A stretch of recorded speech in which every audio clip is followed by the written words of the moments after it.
অলৌকিকভাবে কুসুমের বেঁচে ফেরাটা এবার অবিশ্বাস্য হয়ে উঠল ডক্টরদের কাছে। হ্যাঁ বন্ধুরা, ভিডিওতে লাইক দিয়ে দেখতে থাকুন। যে মুহূর্তে কিনা শ্মশান ঘাট থেকে কুসুমের শেষকৃত্য সম্পন্ন না করে কুসুমের লাশকে নিয়ে যখন কিনা হসপিটালে পাগলের মতন ছুটতে ছুটতে আয়ুষ যায়, ঠিক সেই সময় আয়ুষ চিৎকার করে বলতে থাকে যে ডক্টর, আপনারা কে কোথায় আছেন, শীঘ্রই এখানে এসে আমার কুসুমকে একটু দেখুন না। কুসুম বেঁচে আছে, কুসুম রেসপন্স করেছে, আমার ডাকে সাড়া দিয়েছে, চোখের পাতা নেড়েছে। ডক্টর আপনি আমার কথা বিশ্বাস করুন। ঠিক সেই সময় ডক্টর যখন বলতে থাকে যে আপনার কি মাথা খারাপ হয়ে গেছে, বলুন তো, যে মানুষটাকে এখানে আমরা সমস্ত পর্যবেক্ষণ করা মাত্রই ওনাকে ডেট ডিক্লেয়ার করেছিলাম, সেই মানুষটা কী করে আবার বেঁচে ফিরতে পারে, আপনাকে ইশারা করতে পারে, সে চোখের পাতা নাড়তে পারে, সেটাই তো আমাদের বিশ্বাস হচ্ছে না। এরকম অবিশ্বাস্য কথাগুলো বলেন আপনি রীতিমতো আমাদেরকে ভাবাচ্ছেন, এবং এই বিষয়টা না আমাদের কাছে হাস্যকর বলে মনে হচ্ছে। মিস্টার আয়ুষ্মান গাঙ্গুলি, আমি বুঝতে পারছি যে আপনার এই বাস্তবতাটা মেনে নিতে অনেক কষ্ট হচ্ছে, কিন্তু তাই বলে এরকম একটা নিথর দেহকে নিয়ে এত আপনারা অভিনয় না করলেও পারেন। এবং আপনারা কেন বুঝতে চাইছেন না বলুন তো? শেয়ার পৃথিবীতে বেঁচে নিন এবং সেই বাস্তবতাটা যত শীঘ্র সম্ভব আপনি মেনে নেবেন, ততই আপনার জন্য ভালো। এবং আমি তো আপনাকে বলবো যে আপনি ইমিডিয়েট ওনার শেষকৃত্য সম্পন্ন করা মাত্রই আপনি একটা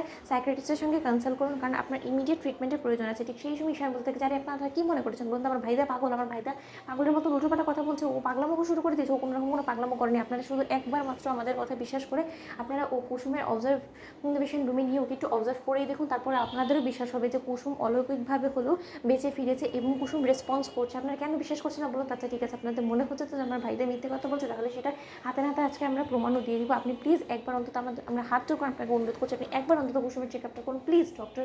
ঠিক সেই সময় এই কথা বলা মাত্রই এক পর্যায়ে আয়ুষ যখন কিনা কুসুমকে শুয়ে দেয় এবং ঠিক তার পর মুহূর্তে কুসুম যখন আমারও রেসপন্স দেওয়া বন্ধ করে দেয়, ঠিক সেই সময় ডক্টর বলতে থাকে যে দেখুন, আমরা তো আমাদের মতো করে ওনাকে অবজার্ভ করুন, কই উনি তো এখন কোনো মতে চোখের পাতা নাড়ছে না, কিছুই তো বলছে না, তার শর্তে আপনারা কী করে মানুষটাকে জীবিত ভাবছেন, সেটা তো আমাদের মাথায় ঢুকছে না। ঠিক সেই সময় এই কথা বলা মাত্র আয়ুষ বলতে থাকে, ঠিক আছে কুসুম, তুমি আমাদের সঙ্গে খেলছো তো, তাহলে আমি ডক্টরদের কাছে এক্ষুনি প্রমাণ দিয়ে দেবো। ঠিক সেই সময় কুসুমকে অধরে চাপতে ধরে আয়ুষ যখন কিনা চিৎকার চেঁচামেচি করে ডাকতে থাকে এবং বলতে থাকে যে আজ যদি তুমি তোমাদের জীবিত থাকার বেঁচে থাকার কোনো রকম কোনো প্রমাণ এক্ষুনি ডক্টরদেরকে না দাও, তাহলে কিন্তু কুসুম আমি ভুলে যাবো যে তুমি আমার কী হয়, এবং তার থেকে বড় কথা, আমি কিন্তু তোমার দিক থেকে চিরকালের জন্য মুখ ফিরে নেবো। তুমি চিরকালের জন্য তোমার ভালোবাসার মানুষটাকে হারাবে এবং তোমারই চোখের সামনে আমি আমার প্রাণ দিয়ে দিব।